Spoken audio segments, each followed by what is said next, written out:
माधव चोर होता, खूप जास्त शरारती. गावामध्ये करायचा प्रत्येक चोरी छोटी मोठी. अतुलला भेटली एक जादुई चम्मच खूप चांगली. खरंला लपवलं, चोरी आणि सर्व होईल आता उजागर. आता गावामध्ये परत आली आहे आनंदाची बहार. सर्व खेळ झाला आता खऱ्याचा उपहार. एका गावामध्ये माधव नावाचा चोर राहायचा. तो एवढा चालाकीने चोरी करायचा की आजपर्यंत त्याची चोरी कधी पकडलीच नाही गेली. पोटात कावळे ओरडताय. राधा, काहीतरी लवकर गरम गरम जेवण दे. बोलत तर अशी आहात की जसं खूप मेहनत करून आला आहात. चोरी करतात तुम्ही माधव. चोरी तर पण एक कामच असतं राधा. हे महागडे कपडे, टीव्ही, फ्रीज, घरचं सगळं आरामाचं सामान माझ्या चोरीच्या पैशामुळेच तर आलंय. आणि जे गावातली लोक दोषच्या नजरेने मला बघतात त्याचं काय? मी तुला समजवते, हे सर्व बंद करा. जर कधी पकडले गेले तर काय होईल, कधी विचार केलाय? मूर्खपणासारखं बोलू नको राधा. ना मला आजपर्यंत कोणी पकडलंय आणि नंतरही कोणी पकडेल. मी गावामध्ये खूप चोऱ्या केल्यात, पण मी माल कुठे लपवतो हे पण कोणी नाही जाणू शकलं. राधा समजली की तिच्या नवऱ्याला कोणतीच गोष्ट समजून येणार नाही. जेवण झाल्यानंतर माधव आपल्या घराच्या बाहेर बसतो. आता गावामध्ये कोणाच्या घरी चोरी केली जाऊ? अरे, हे तर सुखदेवचं घर आहे. मी तर विसरलोच होतो. त्याच्या मुली गौरीचं लग्न होणार आहे. जरूर याने सोन्याचे दागिने बनवले असतील. पुढची चोरी तिथेच होईल. दुसऱ्या सकाळी वेळ बघताच सुखदेवच्या घरी जातो. सुखदेव तर छुपा रुस्तम निघाला. एवढे सगळे दागिने आज तर चांगलाच हातात लागलाय. दुसऱ्या सकाळी जेव्हा गौरी खोलीत जाते तर दागिन्यांची पोटली गायब झालेली बघून ती रडते. बाबा, माझे सगळे दागिने गायब आहेत. हे देवा, मी तर लुटून गेलो. आता मी माझ्या मुलीचं लग्न कसं करणार? सुखदेव रडतच गावातल्या लोकांना चोरीत बातमी द्यायला धावला. सुखदेव, मी बघितलं होतं चोरीच्या दिवशी माधव तुझ्या घराच्या बाजूलाच फिरत होता. गावात सगळ्यांचं मानणं आहे की सगळ्या चोऱ्या तोच करतो. सरपंचजी, माझी मदत करा. जर माझ्या मुलीची वरात वापस गेली तर मी कुठलाच नाही राहणार हो. मुखिया गंभीर विचारात जातो. आता एकच उपाय आहे. ठाण्यामध्ये रिपोर्ट देऊ आपण जाऊन.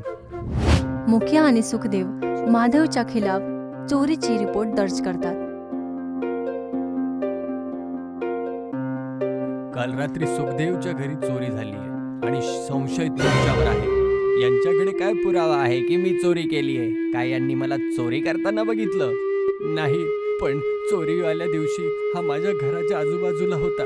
महत्वाच्या कामामुळे मी तिकडून जात होतो. तर मग याचा अर्थ असा आहे की मी चोरी केली? बघा, बिना पुरावा तुम्ही मला असं काही घेऊन जाऊ शकत नाही. नाहीतर कोर्टात तुमचीच फजिती होईल. इन्स्पेक्टर घाबरतो. हा बरोबर बोलतोय. बिना कुठल्या पुराव्याशिवाय मी कारवाई नाही करू शकत.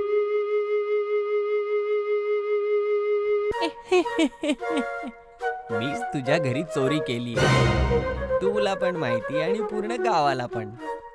पण आता कोणाकडे काहीच सबूतच नाहीये.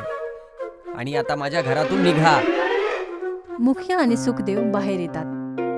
आता तर मला पण असं वाटतंय की माधव कधीच पकडला नाही जाणार. सुखदेव उदास मनाने आपल्या घरी जातो. घरी पोचतात सुखदेव रडायला लागला. त्याला बघून त्याची मुलगी गौरीही रडायला लागली. बाबा, आता माझं लग्न कसं होणार?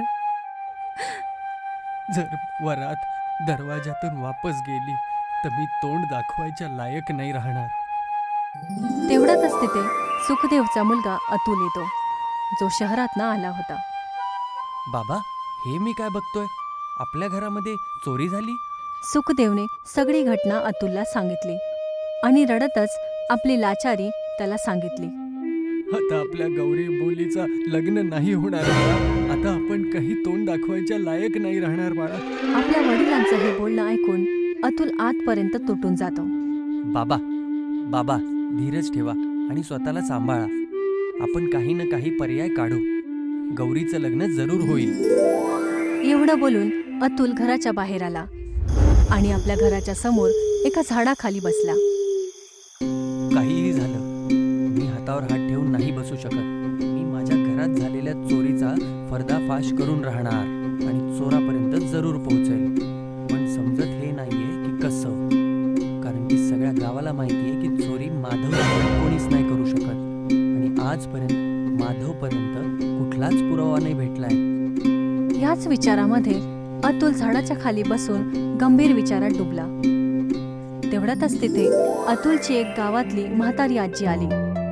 त्याने अतुलला उदास बघितले. अरे अतुल, तू शहरातनं कधी आलास आणि तू एवढ्या गंभीर विचारामध्ये रात्री का बसला आहेस? आता तुम्हीच सांगा काकी, मी आता काय करू? आता मला माझ्या बहिणीचं रडणं नाही बघवलं जाते हो. अतुलच्या डोळ्यामध्ये पाणी आलं आणि त्याने सर्व घटना त्या म्हाताऱ्या आजीला सांगितली. मला माहिती पडलं की सुखदेवच्या घरामध्ये चोरी झाली. हे माहिती पडून मला खूप वाईट वाटलं. कारण सुखदेव गौरीच्या लग्नाला घेऊन खूप जास्त खुश होता. बिचाराचं मन तुटलं असेल आणि गौरीचं तर माहितीच नाही काय हाल होत असेल. म्हातारी आजी काही वेळ तरी विचारात डुबली. काश जर त्या राजा विक्रमचा पुश्तैनी चम्मच जर माझ्याजवळ असता तर माधव असा वाचून असता शकला. त्या पुश्तैनी चम्मचमुळे माधवनी गावामध्ये जेवढेही चोरी केली ते सर्व आपल्या तोंडातनं स्वीकार केली असती. हे ऐकून अतुल एकदम चकित होतो. असा कुठला चमचा आहे काकी? असं काही संभव होऊ शकतं? या गावाच्या खूप कमी लोकांना हे माहिती आहे की आपलं कुटुंब राजा विक्रमच्या खानदानशी जुडलेलं आहे. खूप वर्षाआधी आपल्या खानदानमध्ये ही गोष्ट चालत आहे की आपल्या पूर्वजांनी राजा बद्रमचा राजा राहायचा. एका वेळेला एका साधूने प्रसन्न होऊन एक जादुई चम्मच त्याला भेट दिला होता. त्या जादुई चम्मचची खासियत ही होती की जर त्या चम्मचने कोणालाही जेवण दिलं तर त्या मनुष्याचा चेहरा काही वेळसाठी कुरूप होऊन जातो. चम्मच काळा पडून जातो आणि त्या मनुष्याची प्रत्येक वाईट गोष्ट दिसून येते. काही वेळानंतर तो मनुष्य आपल्या तोंडातनं सगळे अपराध स्वीकार करतो जो त्याने केले असतील. हे ऐकून अतुल अजूनच चकित होतो. होऊ शकतं हे केवळ दंतकथा असेल काकी. काय माहिती यामध्ये काय किती खरेपणा असेल. कोणी विश्वास करेल किंवा नाही करेल, पण मी करते. बोलतात की आपल्या पूर्वजांचा महल इथून काही लांब जंगलात आहे. आता ते खंडरमध्ये बदलून गेलं आहे. आधी तिथे पर्यटक यायचे, पण आता तिथे जंगली प्राण्यांचा वसेरा आहे. एवढं बोलून ती आजी तिथून निघून जाते. अतुल काही वेळपर्यंत अशाच विचारामध्ये डुबून राहिला. मला एकदा त्या चमच्याला शोधण्यासाठी त्या महिलामध्ये जावंच लागेल. काय माहिती या म्हाताऱ्या काकीच्या मध्ये जर मला तो खानदानी चम्मच मिळाला तर माधवच्या तोंडातून मी त्याचा गुन्हा स्वीकार करून घेऊ शकतो. रात्रीच्या वेळेला अतुल जंगलात निघून गेला आणि खंडर बनलेल्या महलजवळ जाऊन पोहोचला. मी पण किती मूर्ख आहे. या महलामध्ये हजारो वर्ष जुन्या मी त्या चमच्याला शोधायला आलोय. तू या वीरान महलामध्ये काय करत आहेस? अतुलने सर्व घटना त्या साधूला सांगितली.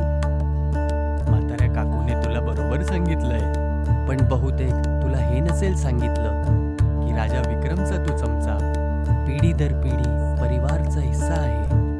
पण राजा भैरवचं शासन जेव्हा आलं मग तो चम्मच अचानक चोरीला गेला. राजा भैरवचे 2 संतान होते. ते त्या चमच्याने त्या दोन्ही संतानांना जेवण करू घालणार होते. कारण की हे पत्ता लागला पाहिजे की दोघांमधून राज्य शासन करण्यायोग्य कोण असेल. पण तो चमचा चोरीला गेला आणि राजा भैरवचा मोठा पुत्र अशोक गादीवर बसला. आणि तो जसाच गादीवरती बसला त्याने त्याच्या छोट्या भावाला मृत्यूच्या द्वारामध्ये पाठवलं. त्यावेळी लोकांचं म्हणणं होतं की तो चमचा राजा भैरवच्या मोठा पुत्र अशोकने चोरला होता. तेव्हापासून हा चमचा कोणालाच नाही भेटला. हे ऐकून अतुल एकदम चकित होतो. तर याचा अर्थ आहे की तो चमचा फक्त एका गोष्टीप्रमाणेच आहे. जर तुझी इच्छा असेल तर मी तुझी एवढी मदत करू शकतो की मी तुला त्याच वेळेमध्ये पाठवू शकतो जेव्हा तो चमचा पूर्णपणे चोरीला गेला होता. पण लक्षात ठेव, पण तू राजा विक्रमची त्या खानदानी चमच्याला शोधण्यामध्ये तू नाकाम राहिलास तर त्या दौरमधून तू वापस कधीच नाही येणार. आणि जर तू महिलामध्ये सैनिकाद्वारे पकडला गेलास तर तुझा जीव सुद्धा जाऊ शकतो. अतुल खूप गंभीर विचारामध्ये डुबून गेला. काय वास्तवात असं खरं होईल? जर तू हे संकट मोड करण्यासाठी तयार असशील तर मी तुला पाठवू शकतो. अतुल काही वेळ विचार करत राहिला आणि मग त्याने निर्णय घेतला. ठीक आहे, मी तयार आहे. साधूने मंत्र वाचले आणि दुसऱ्या क्षणातच अतुलला असं वाटलं की तो हवेमध्ये उडतच कुठे लांब निघून जातोय. काही वेळानंतर जेव्हा अतुलचे डोळे उघडले तेव्हा त्याने स्वतःला महलाच्या आतमध्ये बघितलं. आहेस तू, आणि तू अशा प्रकारचे कपडे का घातलेस? सैनिकांना बघून अतुल घाबरला. असं वाटतंय मी त्या काळामध्ये परत आलो.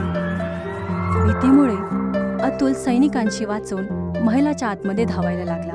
धावता धावता अतुल एक कक्षामध्ये पोहोचला. गादीवर तर मीच बसेल. मी माझ्या कुठल्याही परिस्थितीत माझ्या छोट्या भावा वीरला गादीवर नाही बसू देणार. आणि जर मला त्या चमच्याने भोजन केलं तर माझा सगळा खरेपणा आणि वाईटपणा समोर येईल आणि मी परत कधीच राजा नाही बनू शकणार. हाच तो खानदानी चमचा. आता मी याला अशा जागेवर लपवतो ज्याला कुठेच संशयच येणार नाही नंतर. एवढं बोलून अशोक लगेचच महलाच्या स्वयंपाकघरात गेला. आता हा चमचा इथेच राहील. एवढं बोलून अशोक तिथून निघून गेला. तो आत्ता समजलं, चमचा हा स्वयंपाकघरामध्ये लपवला होता. अतुलने जसा चम्मच पकडला रंगबिरंगी रोशनी पसरली आणि तो लगेच आपल्या काळामध्ये परत आला. अतुलने साधूला सगळी घटना सांगितली. आता ह्या खानदानी चमच्याच्या बदौलत तू खऱ्या चोराचा सामना करू शकतो. अतुल लगेचच आपल्या घरी पोहोचला आणि सर्व घटना आपल्या वडील सुखदेवला सांगितली. सुखदेव अतुल बरोबर इन्स्पेक्टर जवळ गेला आणि सर्व घटना इन्स्पेक्टरला सांगितली.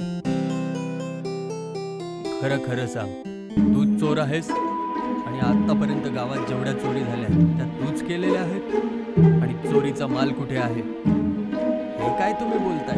मी काही चोरी नाही केली आहे. जर मी चोरी केली आहे तर सबूत द्या. इन्स्पेक्टरने गरम गरम खीर मागवली. होऊ शकतं मला काहीतरी गैरसमज झाला असेल. हे घे, ही खीर का? मग तू जाऊ शकतो. जसंच माधवने पुष्टेनी चम्मचने खीर खाल्ली त्याचा चेहरा कुरूप झाला. माधव सर्व चोरी सांगायला लागला आणि हे पण सांगितलं की चोरीचं गोष्टी कुठे ठेवल्या आहेत. यानंतर तो बेहोश झाला.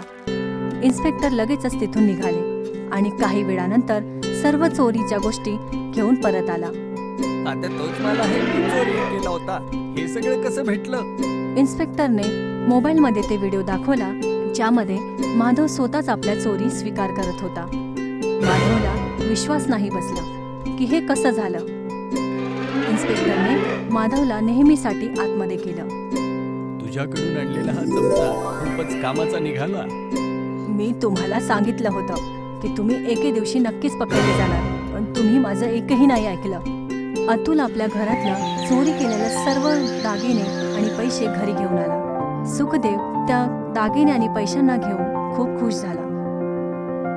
दुसऱ्या सकाळी अतुल आपल्या घराच्या बाहेर पुस्तेनी चम्मच घेऊन उभा होता. अचानक रंगबेरंगी रोशनी आली आणि चम्मचही गायब झाला. चमचा कुठे गायब झाला? ही गोष्ट ज्या काळाची होती ती त्या काळामध्ये वापस निघून गेली.